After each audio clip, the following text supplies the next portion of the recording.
नमस्कार दोस्तों, आज की इस वीडियो में मैं आपको बताने वाला हूँ वाइब्रेशनल अलाइनमेंट के बारे में कि वाइब्रेशनल अलाइनमेंट क्या होता है। वैसे तो अलाइनमेंट क्या होता है इस टॉपिक पे मैंने बहुत बार वीडियोस बनाई है, लेकिन स्टिल काफ़ी लोगों को ये कन्फ्यूजन होता है जानने में कि वाइब्रेशनल अलाइनमेंट आखिर है क्या। तो कल रात फिर मैंने ये क्वेश्चन पूछा था यूनिवर्स से कि मैं तो समझता हूँ कि अलाइनमेंट क्या है और अलाइनमेंट से मेरी लाइफ बहुत ज़्यादा चेंज हुई है, लेकिन मैं लोगों को कैसे बताऊँ कि अलाइनमेंट क्या होता है। इसका कोई एक ऐसा वर्ड हो जिससे मैं रेजोनेट करा सकूँ सामने वाले को, यानी कोई हिंदी में ऐसा वर्ड हो जो अलाइनमेंट को ठीक रेजोनेट करे एग्जैक्टली वैसे जैसे हम अपनी लैंग्वेज में उसको समझ पाए। क्योंकि ये इतना इंपॉर्टेंट है कि अगर आप एक बार अलाइनमेंट का मतलब समझ लेते हो तो फिर आपके लिए कुछ भी इम्पॉसिबल नहीं होता है। तो फिर जब मैं ये क्वेश्चन पूछ ही रहा था तो इमिडिएटली ही मुझे इसका आंसर मिला।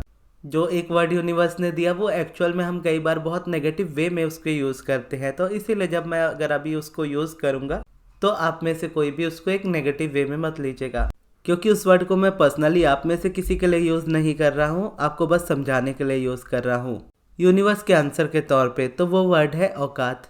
अब जब ये वर्ड मुझे हिट किया ना माइंड में, तो मैं इमीडिएटली समझ गया कि कितने अमेजिंग तरीके से यूनिवर्स ने इसका आंसर किया है और ये एकदम परफेक्ट तरीके से रेजोनेट भी हो रहा था अलाइनमेंट वर्ड से। और ये उस भाषा में है जिस भाषा में हम इजीली समझ पाते हैं। जब कोई कहता है, यानी जब आप किसी चीज़ को मैनिफेस्ट करना चाहते हो, तो आप किसी पर्सन को अगर कहते हो कि मुझे ये चीज़ मेरी लाइफ में चाहिए, मैं अपनी लाइफ में ये चीज़ बनना चाहता हूँ, या ये इस तरह का इंसान बनना चाहता हूँ, इस करियर में जाना चाहता हूँ, या मैं चाहता हूँ कि वो पर्सन मेरे साथ रहे, तो इन जनरल सामने वाले का एक्सप्रेशंस या फिर उनके वर्ड्स बहुत डिफरेंट होते हैं कि तुमसे ना हो पाएगा इस तरीके का, या उतनी औकात बनानी पड़ती है, या कई बार उस चीज़ को हम पर्सनली लेने लगते हैं तो अपने आप से ही उस तरीके के वर्ड्स क्रिएट करने लगते हैं कि मेरी कहाँ औकात कि मैं ये चीज़ कर सकूँ।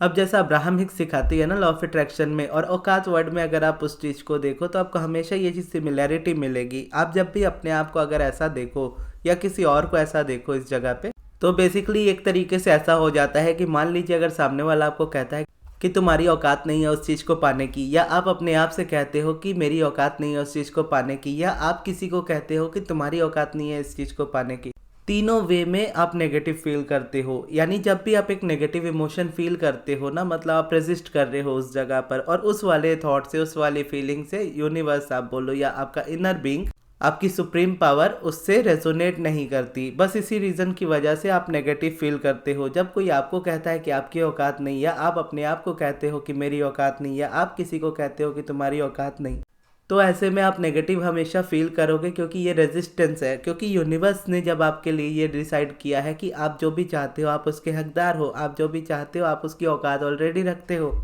बस इस बात को खुद को बिलीव कराना है कि हाँ मेरी औकात है। अब उस चीज़ पे जब आप पहुंचोगे ना, तो आप नेगेटिव इमोशन कभी भी फील नहीं करोगे। अब यहाँ पर अगर आप देखोगे तो बेसिकली मेरे कहने का मतलब इमोशन से है कि जब भी आप कोई चीज़ पाने की इच्छा करोगे ना कि मुझे ये चीज़ चाहिए, तो अपने अंदर ये चीज़ एक क्वेश्चन की तरह उठा लो, या फिर एक तरीके से ऐसा समझ लो कि मेरी औकात इस तरीके की बनी है कि नहीं। अब वैसे मैं फिर से ये वर्ड यूज़ कर रहा हूँ, लेकिन स्टिल मैं आपको बता रहा हूँ कि ये वर्ड मैं आपके लिए नहीं, जस्ट आपको समझाने के लिए यूज़ कर रहा हूँ।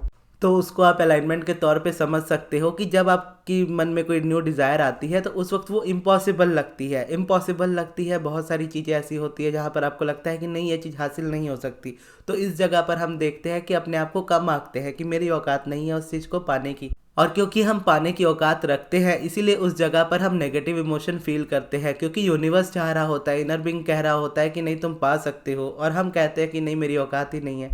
अब अलाइनमेंट क्या है? मेरी औकात है इस चीज़ को पाने की, ये अलाइनमेंट है। लेकिन आप क्या मानते हो? मेरी औकात नहीं है उस चीज़ को पाने की, ये रेजिस्टेंस है। अब जब आपका मन भी ये बोले, यानी आपका इनर बीइंग भी ये बोले कि हाँ मेरी औकात है इस चीज़ को पाने की, जो तो हमेशा बोलेगा ही, लेकिन अब आपका मन भी कहने लगा है, अब आप भी कहने लगे हो कि हाँ मेरी औकात है इस चीज़ को पाने की, तो आप कह सकते हो कि आप अलाइनमेंट में हो, क्योंकि आपका इनर बीइंग भी यही बात कह रहा है, आप भी यही बात कह रहे हो। लेकिन पहले क्या था? आपका इनर बीइंग कह रहा था कि तुम्हारी औकात है उसको पाने की, लेकिन आप कह रहे थे कि नहीं नहीं, मैं कहाँ, मुझसे तो नहीं हो पाएगा, मैंने तो कभी किया ही नहीं इस तरीके से, या मैंने कभी भी कुछ भी मैनिफेस्ट नहीं किया, या मुझे तो मैनिफेस्ट करना ही नहीं आता, या इस तरह की और भी बहुत सारी बातें। तो बेसिकली यही है कि जब भी हम यूनिवर्स के या अपने इनर बीइंग के अगेंस्ट बात करेंगे, हम हमेशा नेगेटिव इमोशन फील करेंगे। यानी हम जो भी चाहते हैं हम उसके हकदार हैं, हम उसकी औकात रखते हैं पाने की। और जब हम ये फील करेंगे कि हम हाँ औकात रखते हैं हम उस चीज़ को पाने की, तो आप हमेशा अच्छा फील करोगे, आप कभी भी बुरा नहीं फील करोगे। लेकिन जब भी आपको लगेगा ना कि नहीं मेरी औकात नहीं है उस चीज़ को पाने की, या मुझसे नहीं हो पाएगा, या वो चीज़ मेरे लिए नहीं बनी है, या वो चीज़ मेरे हाथों से निकल चुकी है, या किसी और ने उस चीज़ को मैनिफेस्ट कर लिया है, या वो हकदार है उस चीज़ का, मैं नहीं। तो आप जब भी इन थॉट्स को सोचोगे ना, आप हमेशा बुरा फील करोगे। और बुरा फील करने का रीज़न ये नहीं है कि आप पा नहीं सकते, बुरा फील करने का रीज़न ये है कि आपकी औकात है उसको पाने की, लेकिन आप अपने आप में उस चीज़ को समझ नहीं पा रहे हो, और आपका इनर बीइंग आपसे डिसएग्री हो रहा है इस वाली बात पे। इसीलिए आप अपनी लाइफ में बुरा फील करते हो कि जब भी आपके मन में नेगेटिव इमोशन आता है किसी भी चीज़ को लेकर के, तो आपका इनर बीइंग उससे एग्री नहीं करता, तो इसीलिए आपके थॉट्स और इमोशंस में क्लैश होता है। इनर बीइंग के जो इमोशंस है वो हमेशा हैप्पीनेस वाले होते हैं, अच्छे वाले होते हैं। तो जब आप अच्छा फील करते हो किसी भी सब्जेक्ट को लेकर के, तो आप अच्छा फील इसीलिए करते हो क्योंकि आप रेजोनेट कर रहे हो, आपका इनर बीइंग भी उसी तरीके से फील करता है। लेकिन जिस तरीके से आपका इनर बीइंग नहीं फील करता, जिस तरीके से आपका इनर बीइंग नहीं सोचता, अगर आप उस डायरेक्शन में सोचते हो तो आप हमेशा नेगेटिव इमोशन फील करोगे। तो आज से जब भी आप नेगेटिव इमोशन फील करो, वहाँ पर बस आप इतना समझ लो कि आपका इनर बीइंग इस चीज़ से डिसएग्री करता है। और उसके बाद हमेशा ऐसे थॉट्स चूज करो जो आपको अच्छा फील कराए, ताकि आप ये जान सको कि आप जब भी अच्छा फील करोगे इसका मतलब है आपका इनर बीइंग उस चीज़ से एग्री करता है, इसीलिए आप अच्छा फील कर रहे हो। और जब आप उस कंटिन्यूस हैबिट में आ जाओगे ना, कि बुरा फील करने वाली जितनी हैबिट है उसको धीरे धीरे छोड़ करके कंटिन्यूसली अच्छा फील करने की हैबिट में आ जाओगे, तो आपकी लाइफ में ये सारी चीज़ें मैनिफेस्ट होने लगेंगी। यानी ऐसा भी नहीं है कि आपको बहुत स्ट्रांग बिलीफ दिलाना पड़ेगा खुद को कि नहीं ये चीज़ हो सकती है, बस आपको नेगेटिव इमोशंस छोड़ते जाने हैं। ये बेसिकली उसी तरीके से होता है, जब कोई आपकी इंसल्ट करता है तो आपको बुरा लगता है, क्योंकि आपका इनर बीइंग आपकी इंसल्ट को कभी सह नहीं सकता, इसीलिए आप उस वक्त बुरा फील करते हो। लेकिन जब कोई आपकी तारीफ करे, जब कोई आपसे प्यार करे, तो आप खुश होते हो, आप अपने अंदर से खिलखिलाते हो। और उस वक्त जो पॉजिटिव इमोशन आप फील कर रहे होते हो वो आप इसीलिए फील करते हो कि आपका इनर बीइंग उससे रेजोनेट करता है, वो जानता है, वो चाहता है कि आप इस बात को समझो कि यही आप हो और यही आप डिजर्व करते हो। तो इस तरीके से अलाइनमेंट और रेजिस्टेंस के बीच का डिफरेंस समझा जाता है, और बहुत ज़्यादा बिलीफ की ज़रूरत नहीं होती इस जगह पे, जस्ट इमोशंस के चेंज होने की ज़रूरत होती है। और इमोशंस भी अगर आप देखोगे ना, एक हैबिचुअल नेचर की तरह होते हैं। बेसिकली हम एक हैबिट वाले इंसान होते हैं, हम जो इंसान होते हैं हमारे अंदर हैबिट्स होती है, तो हैबिट हमने बना ली होती है नेगेटिव इमोशंस की, बस उसी वजह से नेगेटिव इमोशंस हमको बार बार आते हैं। तो अगर हम चाहते हैं कि नेगेटिव इमोशंस ना आए, पॉजिटिव इमोशंस ज़्यादा आए, तो हमें उन चीज़ों पे बस फोकस करना होगा जो हमें पॉजिटिव फील कराए। ये आपकी मैनिफेस्टेशन को लेकर के नहीं कह रहा हूँ, मैनिफेस्टेशन तो ऑटोमेटिकली होती है। आपको जस्ट अपने फोकस को इस तरीके से शिफ्ट करना है कि भले वो किसी भी सब्जेक्ट में हो, आप भले ही अपने डिज़ायर के बारे में नहीं सोच रहे, किसी रैंडम पर्सन के बारे में सोच रहे हैं, या किसी रैंडम जगह के बारे में सोच रहे हैं, या कुछ भी ऐसा सोच रहे हैं जिसका आपके डिज़ायर से कोई लेना देना नहीं है, उसको भी सोच करके अगर आप बेटर फील कर रहे हो, अच्छा फील कर रहे हो, तो मतलब है कि आप उस चीज़ को अट्रैक्ट कर रहे हो जो आप अपनी लाइफ में चाह रहे हो। तो हमेशा ये देखा जाता है कि आप ज़रूरी नहीं कि डिज़ायर को लेकर के पॉजिटिव सोचो, ज़रूरी ये है कि लाइफ के बाकी एस्पेक्ट्स में, हर एक एस्पेक्ट्स में एक पॉजिटिव डायरेक्शन रखो अपने थॉट्स की। और उसी से जब आप ये करना स्टार्ट करते हो ना, जब आप बाकी एस्पेक्ट्स पे पॉजिटिव देखना स्टार्ट करते हो, तो जहाँ पे आपका नेगेटिव ध्यान जा रहा होता है, उस नेगेटिविटी से आपका ध्यान हटने लगता है, और उस ध्यान हटने की वजह से रेजिस्टेंस खत्म होती है, और आपके अंदर जो नेगेटिव इमोशंस रन हो रहे होते हैं वो खत्म होते हैं, और पॉजिटिव इमोशंस बढ़ने लगते हैं। उससे आप इस वाली आप बात को समझ लो कि आप अलाइंड होते हो, आप औकात वाली बात में आ जाते हो। फिर उसके बाद आप उस चीज़ को इजीली मैनिफेस्ट करते हो जो आपको चाहिए होता है। और ये करना भी बहुत सिंपल है। जैसे हम किसी चीज़ को बार बार करते हैं तो वो हमारी हैबिट बन जाती है। हम किसी चीज़ के बारे में बार बार नेगेटिव सोचेंगे, या किसी पर्सन के बारे में बार बार नेगेटिव सोचेंगे, तो एक टाइम आएगा कि वो पर्सन या वो जगह या वो चीज़ हमें बुरी लगने ही लगेगी।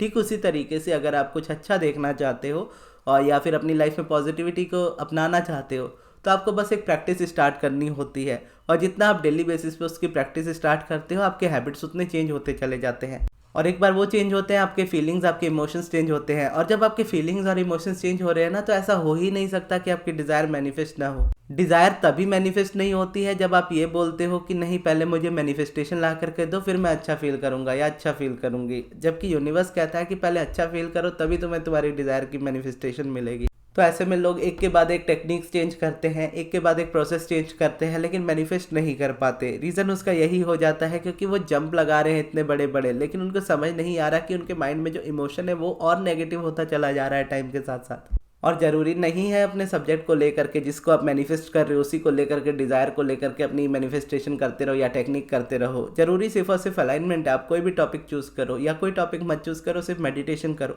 तो जो रेजिस्टेंस आपकी रिलीज़ होगी, जो आपकी नेचुरल स्टेट में जब आप पहुँचोगे, बेसिकली ये जो अलाइनमेंट है या ये जो औकात है, ये हमारी नेचुरल स्टेट है क्योंकि इनर बीइंग इससे एग्री करता है, इनर बीइंग इसमें अच्छा फील करता है। तो जब हम मेडिटेशन करते हैं तो अपनी नेगेटिविटी की लेयर को उतार देते हैं पूरी तरह से। तो जब हम वो करते रहते हैं तो जैसे जैसे नेगेटिविटी की लेयर उतरती जाती है हम पॉजिटिव फील करने लगते हैं, हम बेटर फील करने लगते हैं, और उस फीलिंग और उस इमोशन की वजह से हमारी लाइफ में चेंजेस आ रहे होते हैं, और उन चेंजेस पे हमारा ध्यान जाता है, हम ऑब्जर्व करते हैं बेटर चीज़ों को और अच्छा फील करते हैं और चेंजेस और फास्ट आते हैं।